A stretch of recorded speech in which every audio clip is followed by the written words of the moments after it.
0 आ जाएगा. So the answer of this question is here it is 0.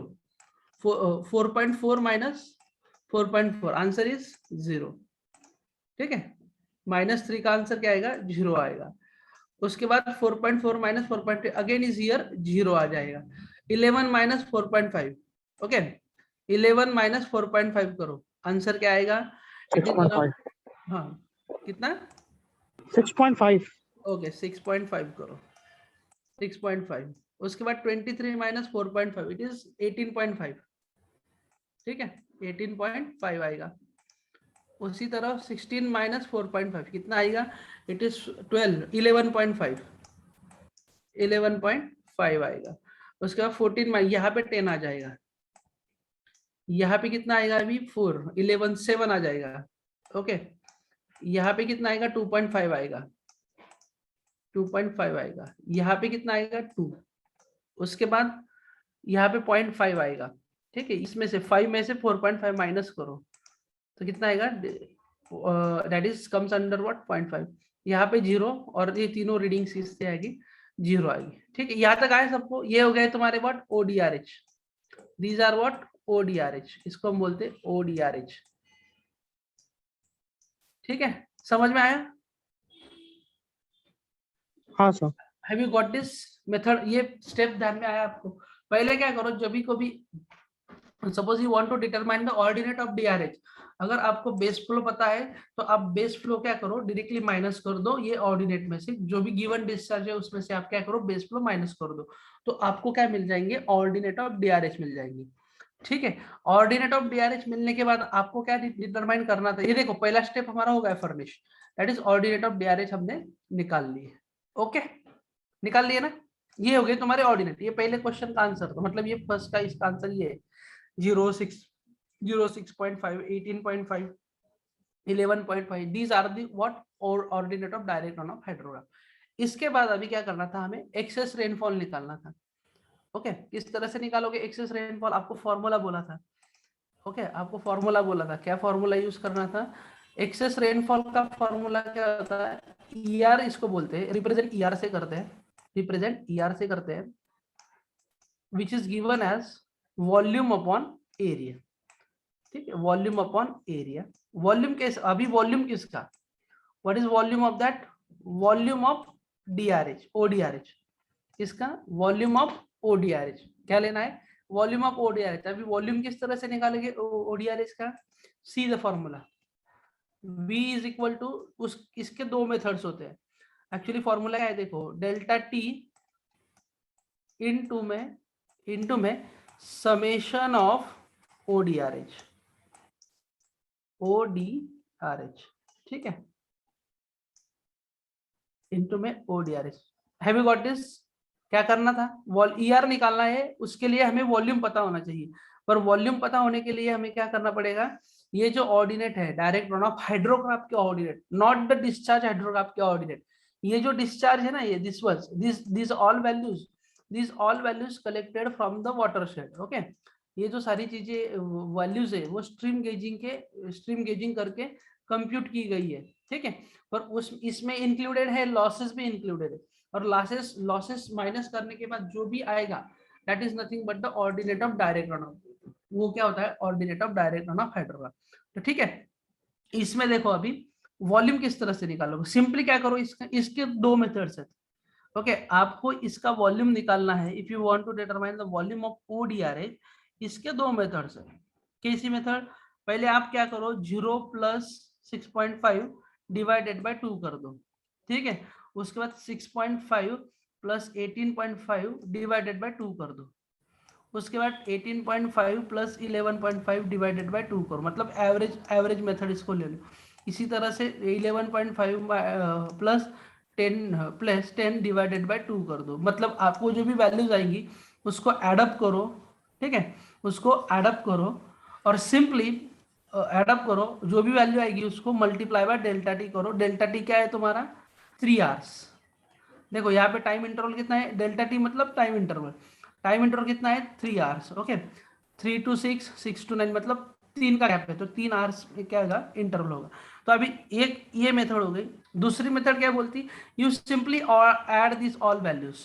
ठीक है, आप क्या करो, ये सारी वैल्यूज क्या करो, ऐड कर डालो, सिंपली ऐड कर डालो। ठीक है, you have to add simply all this value. इस तरह से 6.5 plus 18.5 plus 11.5 plus 10 plus 10 plus 7 plus 2.5 plus 2 plus 0.5 plus 00। ठीक है, ये जो भी वैल्यू आएगी वो हो गया आपका व्हाट, समेशन ऑफ ODRH। और इसमें देखो टाइम अभी दिया है आपको, we have given the time interval that is 3 hours. Okay, time interval कितना दिया है, 3 आवर दिया हुआ है। सो उसके 3 आवर के उसके बेसिस पे हम क्या करेंगे, 3 इंटू, इसको सेकंड में कन्वर्ट करना पड़ेगा ना, because this discharge in metre cube per second, ये जो डिस्चार्ज है मतलब इसका आंसर भी मीटर क्यूब सेकंड में ही आएगा। तो 3 इंटू 60 इंटू 60 मल्टीप्लाई बाय, इसका भी, इसका सम कितना आया है, what is summation of this one, 6.5 plus 18.5 plus 11 कितना हुआ, बोलो किया, सम किया Sir, विमलेंद्र? 36. हाँ 36. 36 इसका, हाँ 36 आया, नहीं रे ज्यादा होगा ना, राइट इन चैट बॉक्स में लिखो। Sir 58.5 sir. 60 पॉइंट, हाँ सर, सॉरी सर. हाँ वही ना, 60.5। ओके, 60.5 आया क्या Vimalendra? 6.5 plus 18.5 plus 11.5 plus 10 plus 7 plus 58.5 और कितना हुआ, हाँ सर, 58.5। 58.5 सर। ओके गुड, 58.5 इसका क्या हुआ, सब हो गया। ठीक है, 58.5 आपका क्या हुआ, ये हो गया आपका व्हाट, वॉल्यूम।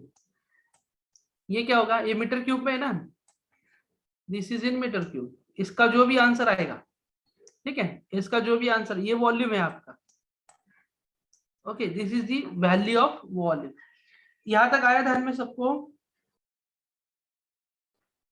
सबको ध्यान में आया क्या, अभी गॉट दिस? हाँ सर. ओके, अभी देखो ये टोटल, इसका टोटल कितना आएगा, कितना आया total volume of this? 631800. Okay 631800। I am roughing this, okay,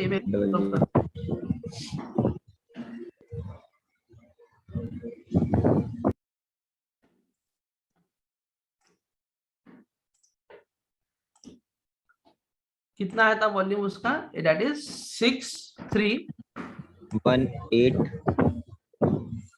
unit क्या हुआ, 63, सर मीटर क्यूब सर। हाँ मीटर क्यूब में 1800 मीटर क्यूब आया। उसके बाद देखो अभी इफेक्टिव रेनफॉल डेप्थ निकालनी, we want to determine the effective rainfall depth. क्या होती है effective rainfall depth, ER is equal to, आपको बोला formula, ER is equal to volume upon area. तो वॉल्यूम कितना, ये 631 वाला 6311800 डिवाइडेड बाय एरिया कितना है 35 किलोमीटर स्क्वायर है, हमें किस में कन्वर्ट करना पड़ेगा, मीटर स्क्वायर में कन्वर्ट करना पड़ेगा, मीटर स्क्वायर में कन्वर्ट करना पड़ेगा। तो आंसर क्या आएगा 35 इंटू 10⁻6, कितना आएगा 10⁻6। व्हाट इज द आंसर, बताओ अभी, चलो मैं भी कैलकुलेट करता हूँ, आप भी कैलकुलेट करो। डिवाइड बाय 35 इंटू 1 1 2 3 4, कितना आया 0. हाँ 01805, गुड विमलेंद्र, गुड 0.01805। ओके, ये हो गया आपका मीटर में, this is in metre, what is in centimetre, it is 1.805 in centimetre. आया सबका, आया किसको प्रॉब्लम था, हाँ शिवांश? सर, हो गया. समझ हो में गया। समझ में आया? सक्षम, हाँ सक्षम, हाँ सर, हाँ सर। ठीक है। ये इस तरह से करना था। क्या हुआ, आपका इफेक्टिव रेनफॉल डेप्थ आपकी निकल गई। ओके, इफेक्टिव रेनफॉल डेप्थ निकल गई। अभी देखो उसके बाद हमें निकालना था phi index.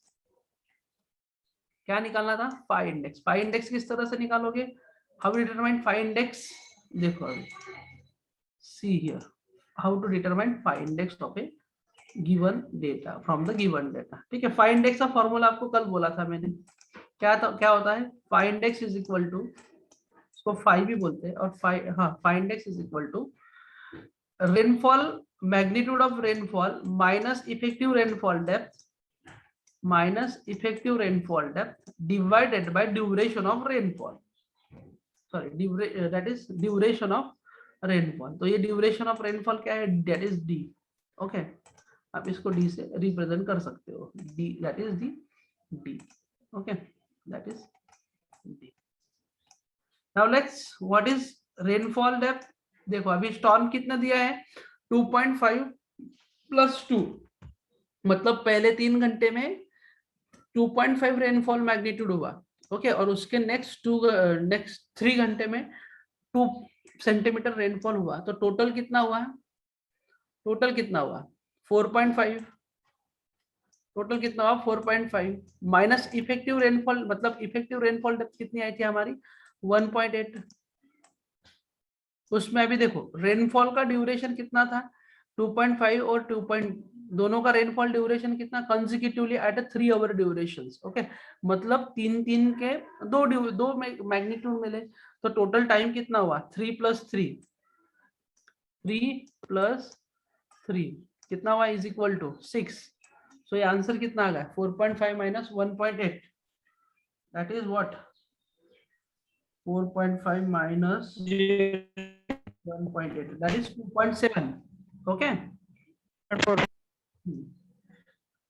that is 2.7 divided by 6, divided by 6। इसको डिवाइड बाय 6 कर दो, कितना आएगा, आंसर कितना आएगा 0.45 सेंटीमीटर पर आवर। आया सबका? नो सर, सर 2.7 है सर। 2.7 divided by, हाँ 2.7, this is 7 actually, 2.7 divided by 6, answer is 0.45। समझ में आया, ध्यान में आया, have you got it? समझ में आया क्या?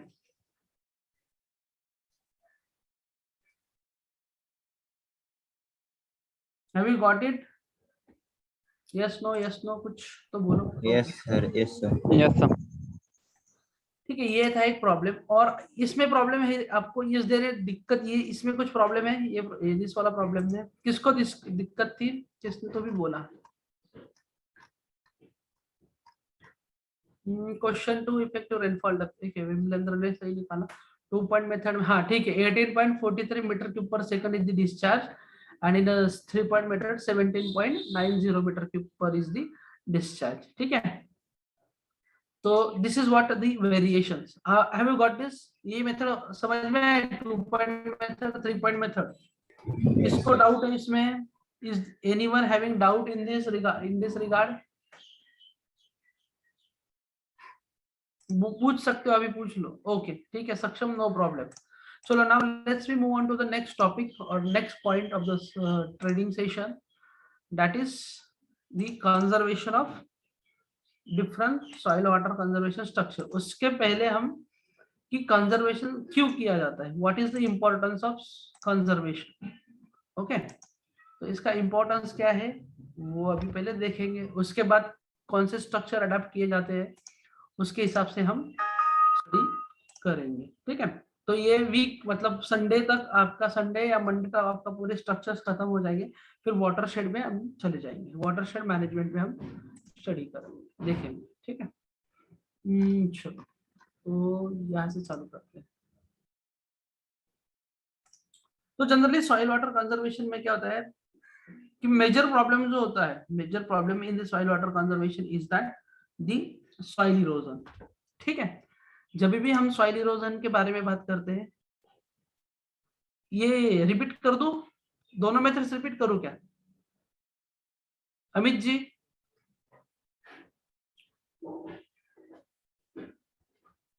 चलो ठीक है, फिर कर लेते हैं मेथड रिपीट, बाद में कर, लास्ट में करें।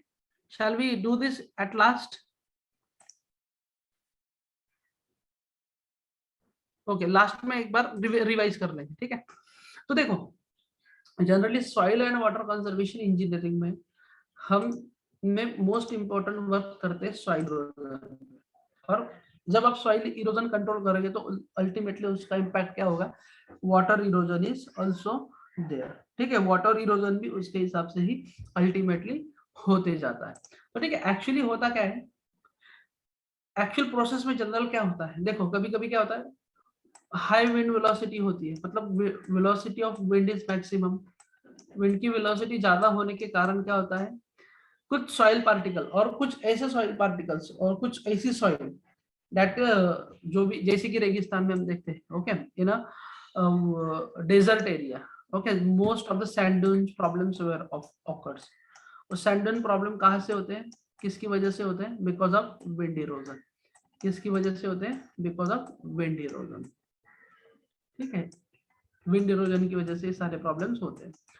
अगर एग्रीकल्चरल के हिसाब से देखा जाए, इन केस ऑफ एग्रीकल्चरल लैंड और agriculture, so the most of the erosion or most of the soil loss, okay, most of the soil loss is due to what, water, is most of the soil loss is due to what, water के हिसाब से क्या, water क्या, जितना ज्यादा velocity of water होगी उसके हिसाब से क्या होता है, soil loss होता है। तो soil loss, सर क्यों soil loss, why we predicting soil loss, why there is necessity, okay, इसका importance क्या है, क्योंकि क्या होता है, when we are cultivating a land, okay, जब हम land cultivate करते हैं तो क्या होता है, the top layer, okay, the most of the tops or the shallow depth of the soil consist of essential nutrients, जो भी essential nutrients होती है वो सॉइल में क्या होती है, प्रेजेंट होती है, and that is useful for crop growth, ठीक है, that is useful for crop growth. वो क्या होता है, क्रॉप ग्रोथ के लिए क्या होती है, यूजफुल होती है। These are the root development, यहाँ पे शैलो डेप्थ होती है। तो कभी तो उसका रीजन क्या होता है, अगर if the velocity, if you not control the water run off velocity, और if you are not controlling the soil erosion, the top layer of the soil get washed away. क्या होती है, टॉप लेयर जो होती है soil की क्या होती है, वॉश्ड हो जाती है, निकल जाती है। तो उसको कंजर्व करने के लिए, क्यों कंजर्व किस लिए करना है, क्योंकि it provides the essential nutrients, minerals which are necessary for the crop root growth, ठीक है। क्रॉप रूट के लिए, ग्रोथ के लिए जो भी essential nutrients होते हैं, जो भी essential थिंग्स होती है, वो कौन प्रोवाइड करता है, सॉइल प्रोवाइड करता है। तो इसलिए हमें क्या करना है, सॉइल का कंजर्वेशन करना है। That's why we need to conserve the soil for judicious use, okay. Nowadays अभी क्या हो रहा है, population of the country is going day by day, ठीक है। क्या होता है, पॉपुलेशन क्या होती है, बढ़ती जा रही है। तो पॉपुलेशन बढ़ेगी तो डिमांड भी बढ़ेगी, फूड की डिमांड बढ़ेगी, फाइबर्स की डिमांड बढ़ेगी, शेल्टर की डिमांड्स बढ़ेगी, ओके। तो उसका इफिशिएंट यूटिलाइजेशन करने के लिए हमें क्या करना पड़ेगा, सॉइल कंजर्वेशन करना पड़ेगा और वाटर कंजर्वेशन करना पड़ेगा। और ये दोनों है नेचुरल रिसोर्सेस है, most important, okay. These are the two basic natural resources, okay. Soil से हमें धान मतलब अनाज मिलता है, और वाटर उसको हेल्प करता है प्रोड्यूस करने के लिए। तो ठीक है, if you don't have right quality of water or proper water for irrigation purpose, so you cannot irrigate the soil and you cannot get the that much amount of production that you needed, okay।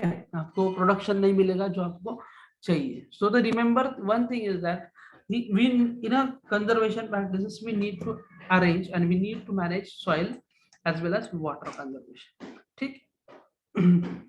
these ये जो resources है, these are the extremely competitive and due to increasing population and not only in India but all over the India, ठीक है। ये जो problem है soil erosion का, India में नहीं है, ऑल ओवर इंडिया, वर्ल्ड में भी सॉइल इरोजन का प्रॉब्लम है। तो ये प्रॉब्लम किस तरह से टैकल किए जाते हैं, ओके। तो पहले आपको समझना पड़ेगा कि प्रॉब्लम्स क्या होते हैं, सॉइल इरोजन किस तरह से होता है, ठीक है, अगर if we know the proper process of soil erosion then we can able to go for control measures. Okay, उसके बाद हम क्या करेंगे, कंट्रोल मेजर्स पे जाएंगे। तो फिर कौन से कंट्रोल मेजर होते हैं, एग्रोनॉमिकल कहाँ पे यूज होते हैं, इंजीनियरिंग कहाँ पे यूज होते हैं, तो हम वन बाय वन ये लेक्चर में कंसिडर करेंगे ये 2-4 दिन में।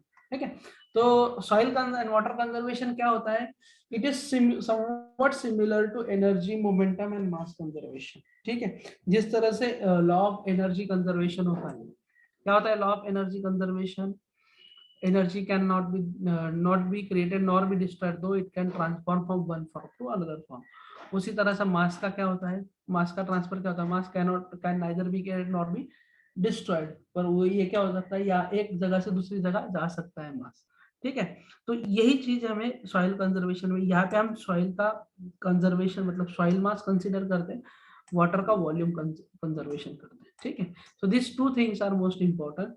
Now it for and these are the applied for against these several atmospheric agents such as wind and water। और ये जो सॉइल इरोजन प्रॉब्लम होता है वो ज्यादा से ज्यादा ये दो चीजों की वजह से होता है जो ऑब्जर्व होता है, एक मतलब वाटर इरोजन एंड अनदर होता है विंड इरोजन। और एक होता है जब भी लैंड का स्लोप स्टीप होता है, जब भी लैंड का स्लोप होता है, लैंड में कुछ स्लोप होता है तो वहां पे चांसेस होते हैं लैंड स्लाइडिंग के। So that is also one of the problem of soil erosion. Okay, so now in this subject we tackle this soil erosion problem. ये प्रॉब्लम हमें टैकल करना है। अभी इसकी हिस्ट्री देखो। ठीक है, हिस्ट्री में आपको पता होगा गंगा जमुना नदी, गंगा यमुना सरस्वती, ये 3 रिवर्स है। उसमें से गंगा नदी आपने देखी होगी, यमुना नदी आपने देखी होगी, पर सरस्वती रिवर नहीं देखी होगी। क्यों? Because of the problem of soil erosion. ठीक है, किसकी वजह से? सॉइल इरोजन की प्रॉब्लम की वजह से we can not tackle that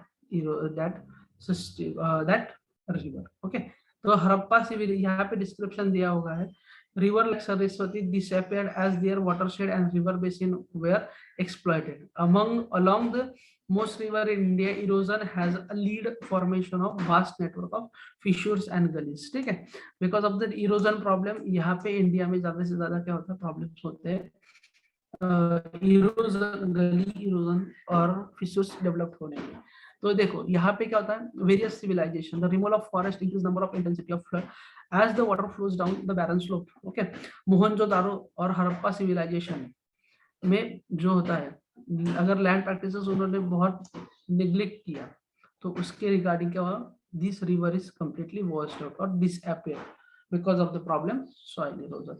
तो इसमें सॉइल इरोजन में वर्ड क्या होता है, मतलब erosion means what, erosion is a word that is the Latin, ये लैटिन वर्ड है और इसका मीनिंग होता है टू इरोड। इरोड मतलब टू एक्सकैवेट। ठीक है, ये ऑब्जेक्ट है और ये सॉइल पार्टिकल है, ये क्या होता है, इरोड होता है, एक्सकैवेट होता है। जैसे कि हम एक्सकैवेशन करते हैं, एक्सकैवेशन करना मतलब है to dig out the hole to the land. Okay, जब हम कोई भी खड्डा करते हैं जमीन में तो वहां पे क्या करते हैं, हम एक्सकैवेशन करते हैं। What we do, excavation. Excavation क्या होता है, मतलब वहां का वॉल्यूम और वहां का मिट्टी जो है वो हम क्या करते हैं, बाहर निकालते हैं।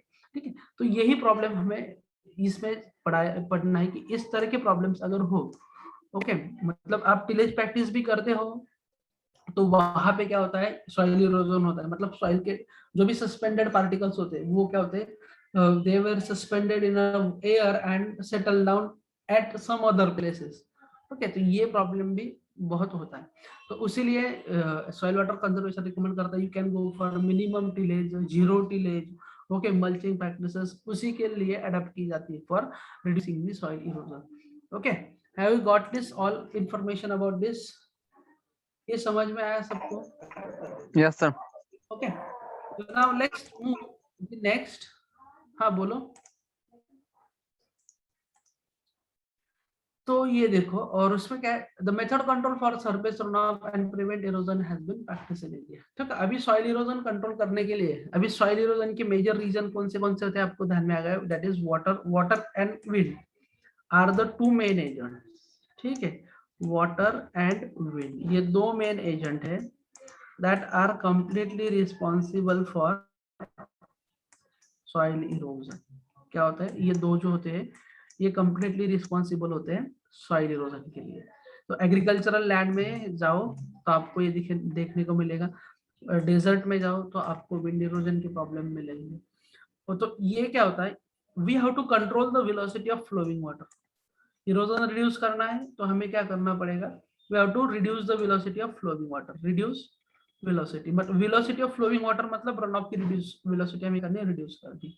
अगर in case of wind erosion what we do, we have to construct a wind barriers, okay, shelter belt हमको कंस्ट्रक्ट करने, that will help the, suppose ये शेल्टर बेल्ट क्या होता है, इस तरह से हमें क्या करना पड़ता है, parallel to the direction of wind, wind यहाँ पे क्रॉप अपने ग्रो किए होते हैं, तो ये क्या करता है, जैसे विंड इसमें, तो due to this wind barriers और this shelter belts the crop is protected, ठीक है, क्रॉप क्या होता है, प्रोटेक्ट हो जाता है।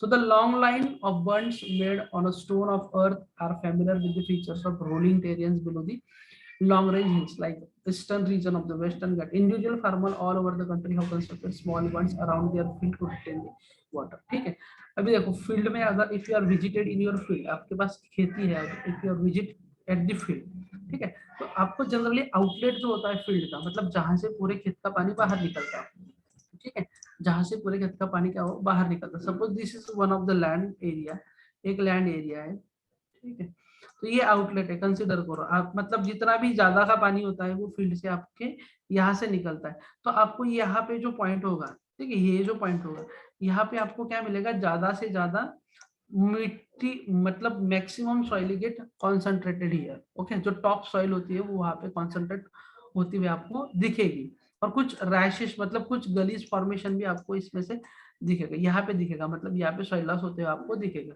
तो जनरली फार्मर क्या करता है, the farmer is placed here a stone, farmer क्या करता है, ये जो जगह है जहाँ से मिट्टी बाहर निकल रही है वहां पे क्या करता है, स्टोन डाल देता है, because of for to reducing the soil erosion, और जो भी सॉइल होगी वो इधर ही रहेगी, फील्ड में ही रहेगी।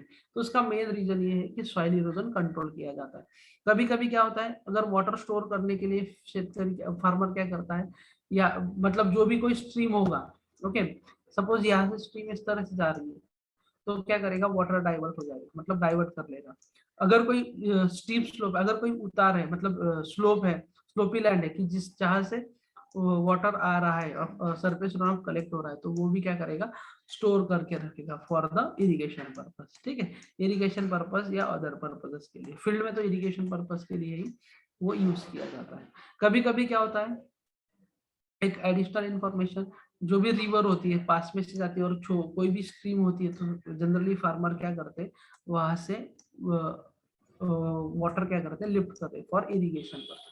तो ठीक है, so these are the different systems और different techniques that are used by farmer to collect the water. But conservation says that if you conserve your water at a field, ठीक है, अगर आप इंडिया में ज्यादा फार्मिंग कौन से base पे होती है, कौन से बेस पे होती है, रेनफेड पे, मतलब जैसे ही बारिश होती है वही सी फार्मिंग ज्यादा होती है इंडिया में। तो ठीक है, तो यही केस होता है कि सॉइल वाटर कंजर्वेशन इंजीनियर्स क्या कहते हैं कि whatever practices you are adapted in a field, okay, जो भी प्रैक्टिसेस अडॉप्ट आप कर रहे हो फील्ड में वो कैसी होनी चाहिए, that is moisture conservative.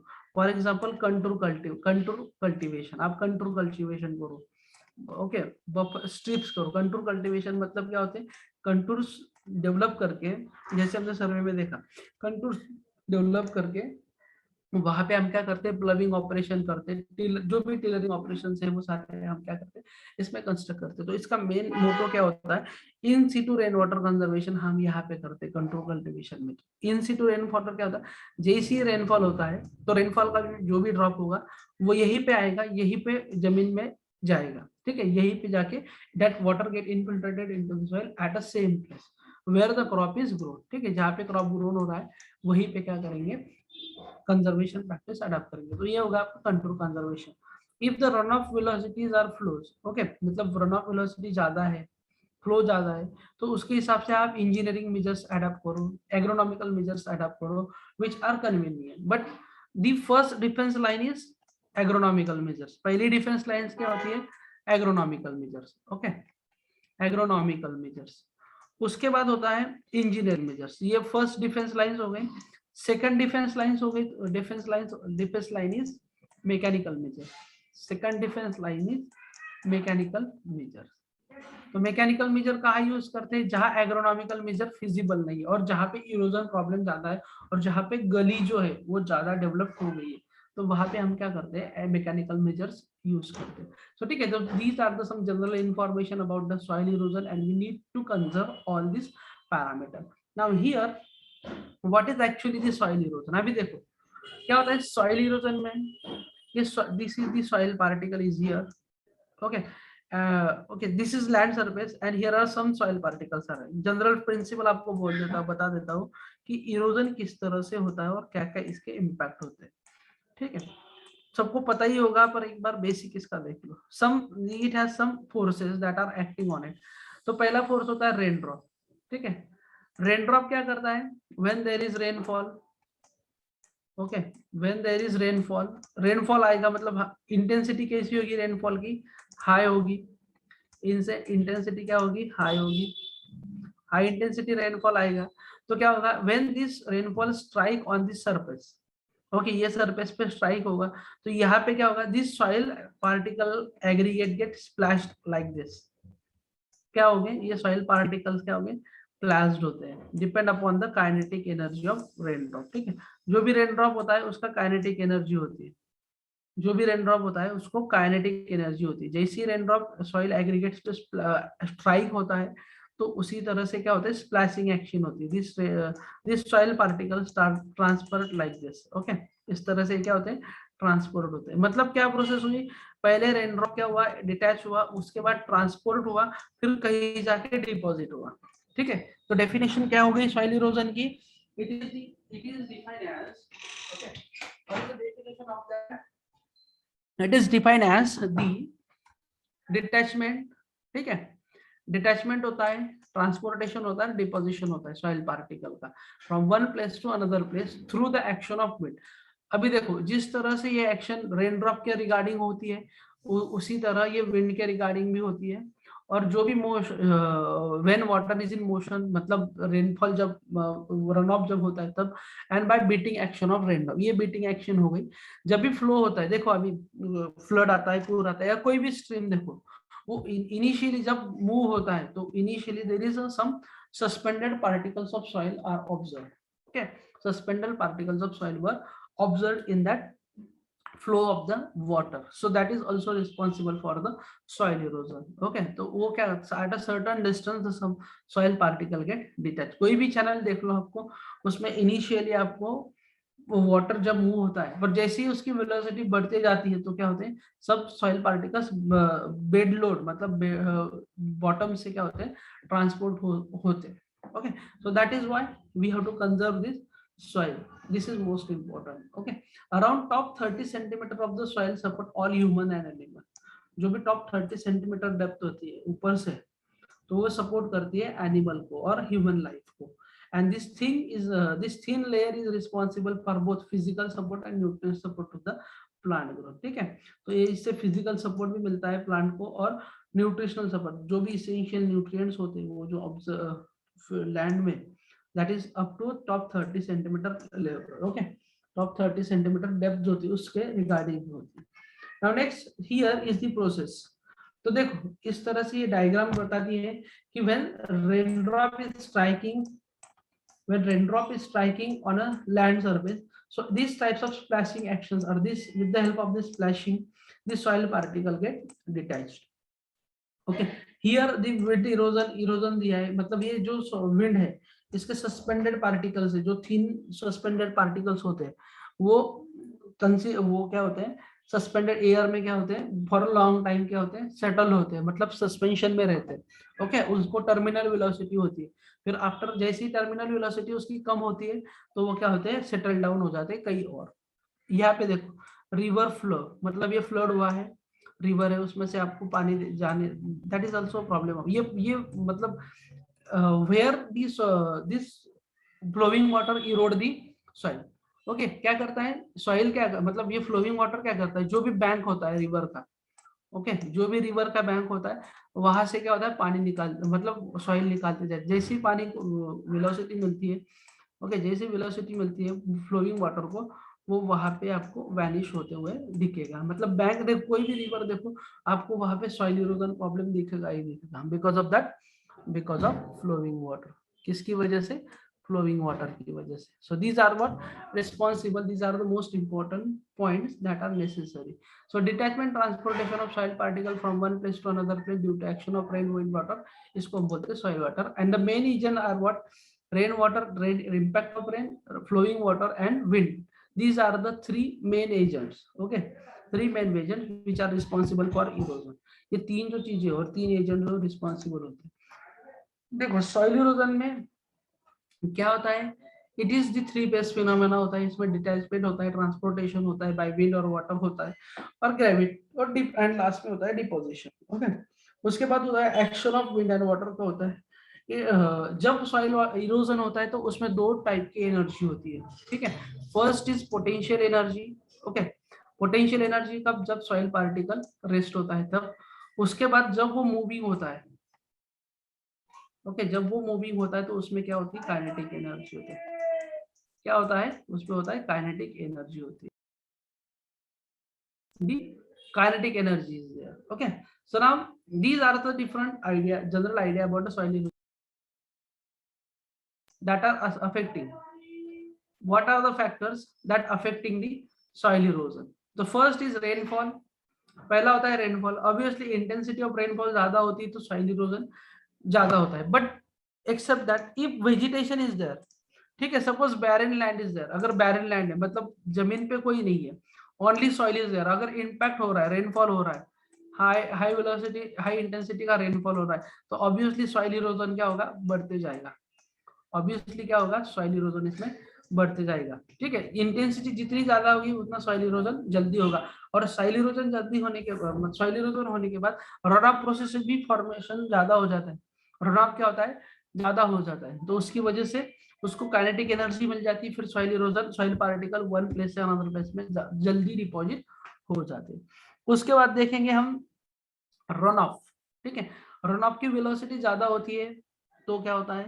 Run soil erosion problem आ जाता है। इसीलिए बोलते हैं, इसीलिए ज्यादा से ज्यादा बोलते हैं कि जो भी कैनल हो, जो भी चैनल हो, ओके, जो जहां पे भी वाटर फ्लो हो रहा हो, वहां पे आप वेजिटेशन ग्रो करो। क्यों ग्रो करो? Because of reduction of soil erosion, और to reduce the soil erosion that from particular area, ठीक है। उसके बाद होता है विंड। विंड जितना विंड वेलोसिटी ज्यादा होगा उतना सॉइल इरोजन ज्यादा होगा। तो उसमें भी विंड इरोजन में three types of soil initiation movement होते हैं, ठीक है। कॉन्सेप्ट एक ही है, सॉइल इरोजन का कॉन्सेप्ट एक ही है, पर विंड इरोजन के केस में क्या होता है?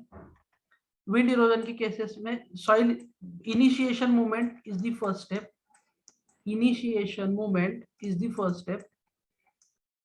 उसके बाद देखें, उसके बाद होता है ट्रांसपोर्टेशन, और उसके लास्ट में होता है डिपोजिशन। अभी इनिशिएशन में तीन प्रोसेस होते हैं, ओके। इनिशिएशन में तीन चीजें होती है। पहली होता है सस्पेंशन, ओके। सस्पेंशन मतलब जो लाइट वेट पार्टिकल है वो सस्पेंडेड स्टेट में रहते हैं।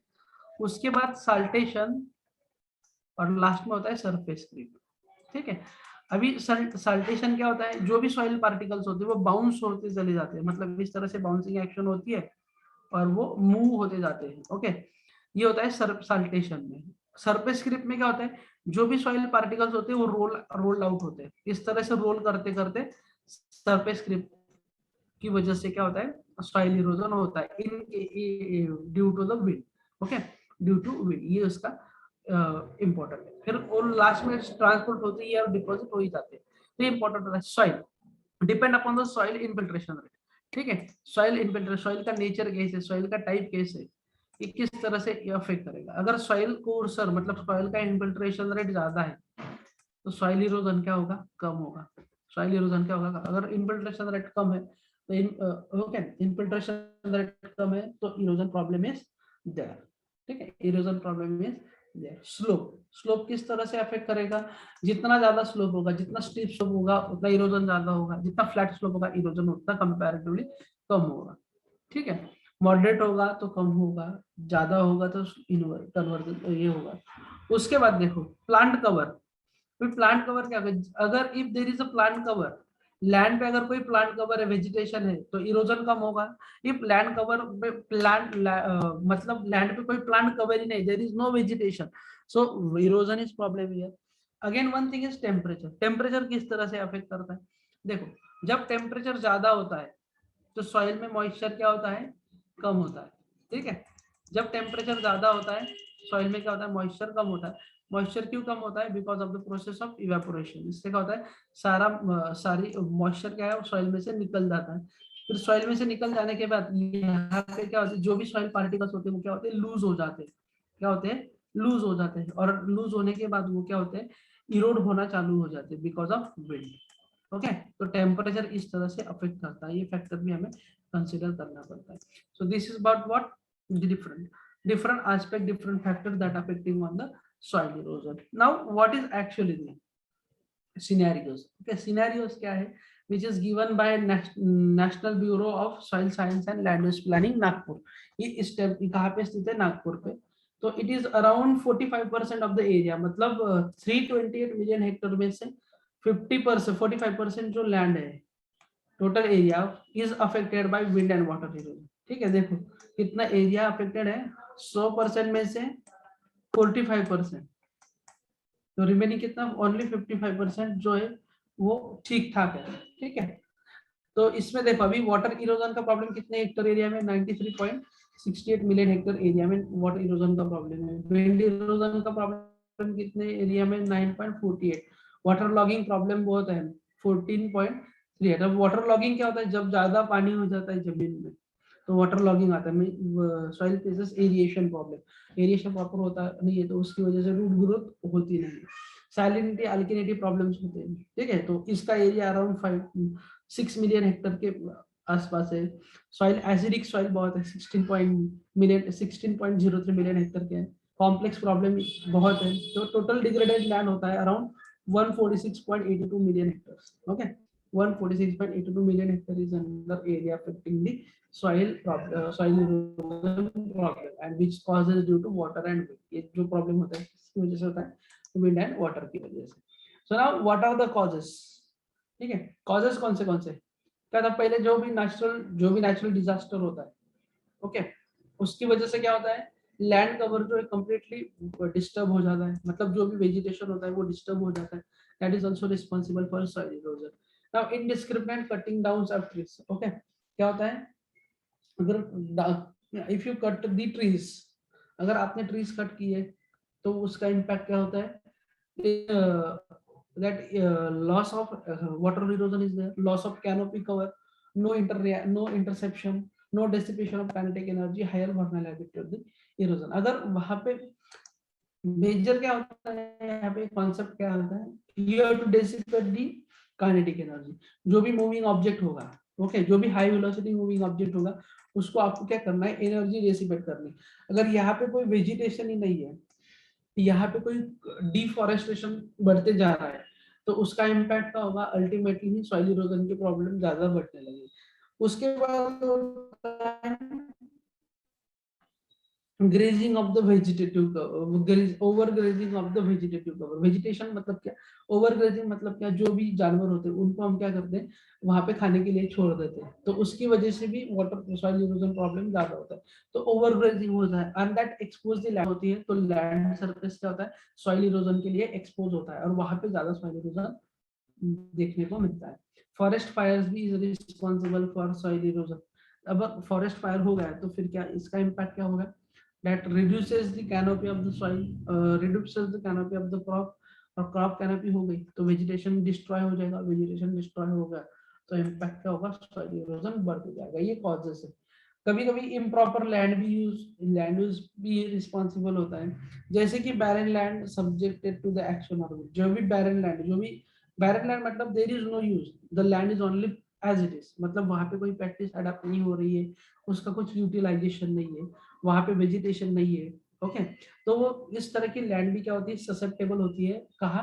सॉइल इरोजन के लिए बहुत ज्यादा सपोर्ट करती है। तो उसका क्या होता है?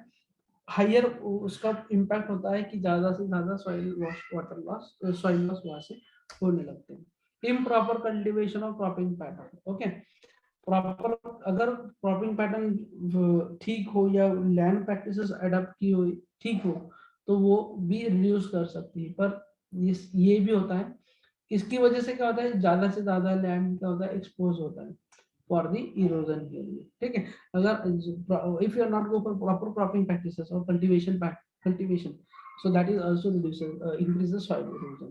Now cultivation along the land slope, ठीक है, अभी क्या होता है, ये लैंड स्लोप है, अगर आप इस तरह से कल्टीवेशन करोगे, ठीक है, तो ऑब्वियसली यहाँ पे जितना भी रेन होगा, मतलब ऊपर से जितना भी पानी आएगा और जितना भी रेनफॉल होगा, उसकी वजह से क्या होगा, सॉइल इरोजन बढ़ते जाएगा, उसकी वजह से क्या होगा, सॉइल इरोजन बढ़ते जाएगा। अगर स्लैब इस तरह से, अगर if you go for cultivation practices like this, तो क्या होगा, सॉइल इरोजन रिड्यूस होगा, वाटर कंजर्वेशन होगा और क्रॉप प्रोडक्टिविटी भी बढ़ेगी। तो ठीक है, तो अगर आपने अलोंग द स्लोप कल्टीवेशन किया तो इरोजन प्रॉब्लम ज्यादा होता है, मतलब land continuously moving down, land का होती है कंटिन्यूअसली मूव हो जाती है और सॉइल लॉस कंटिन्यूअसली होते जाता है। दैट्स व्हाई रिकमेंड किया जाता है कि you can cultivate along across the slope, not along the slope, across the slope आपको क्या करो कल्टीवेशन। तो ये कॉजेज है सॉइल इरोजन के। अभी देखो ये हो गए कॉजेज, अगर ये कॉजेज होने के बाद उसका परिणाम क्या होता है, ठीक है, मतलब कॉजेज तो हो गए पर उसका इम्पैक्ट क्या होता है, क्या क्या प्रॉब्लम आ सकते हैं। ओके, तो पहला होता है damage sequence and formation of sand dunes.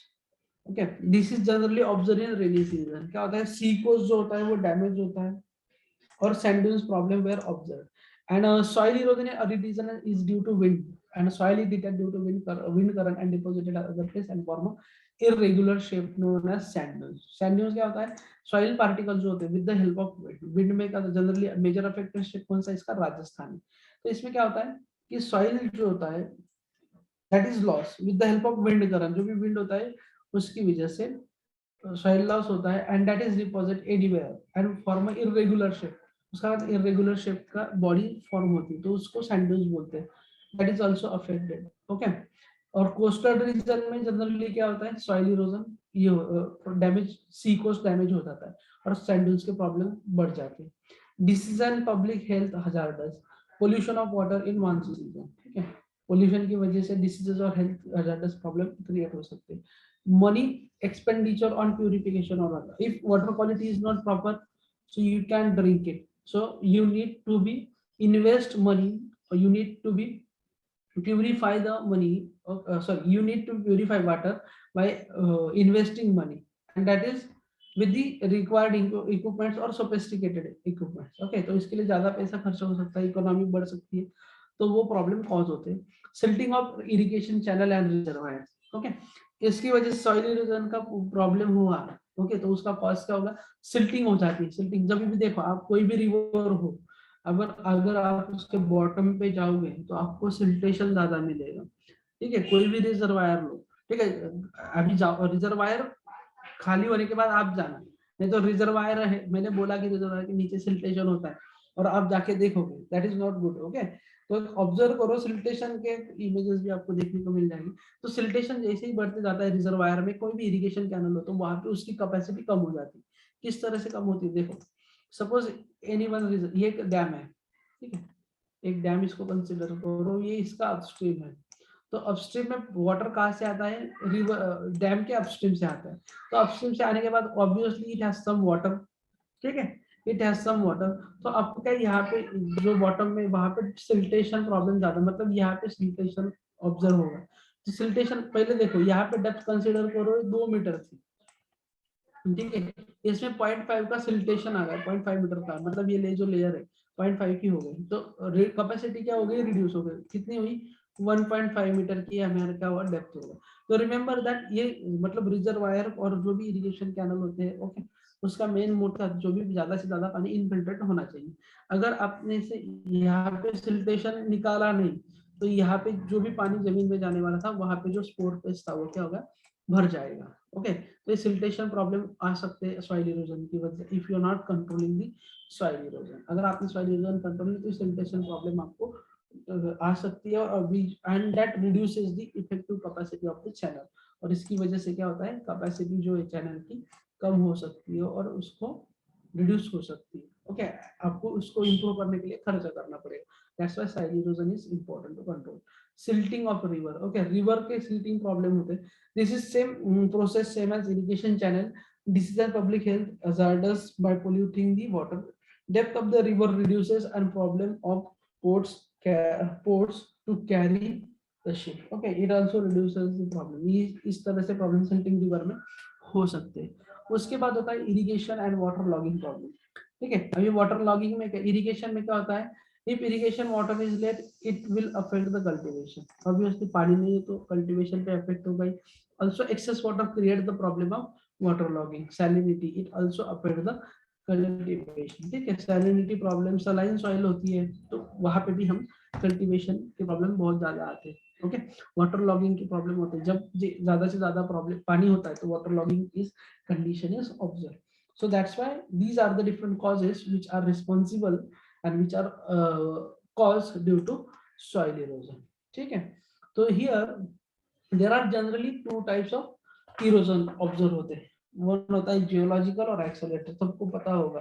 पर एक्सेलरेटेड में क्या होता है, एनिमल ग्रेजिंग वगैरह, मतलब ह्यूमन मेड आर्टिफिशियल मींस जो इरोज होता है उसको हम एक्सेलरेटेड बोलते हैं. और जियोलॉजिकल मतलब जो भी नेचुरल मींस से होता है बिकॉज ऑफ विंड, वाटर और ग्रेविटी और ग्लेशियर्स, ये जो इरोजन होता है इसमें क्या होता है, इसको हम बोलते हैं जियोलॉजिकल इरोजन. ठीक है, तो ये था आज के टॉपिक, यहाँ तक हम रुकेंगे, फिर कल से हम नेक्स्ट कंटिन्यू करेंगे.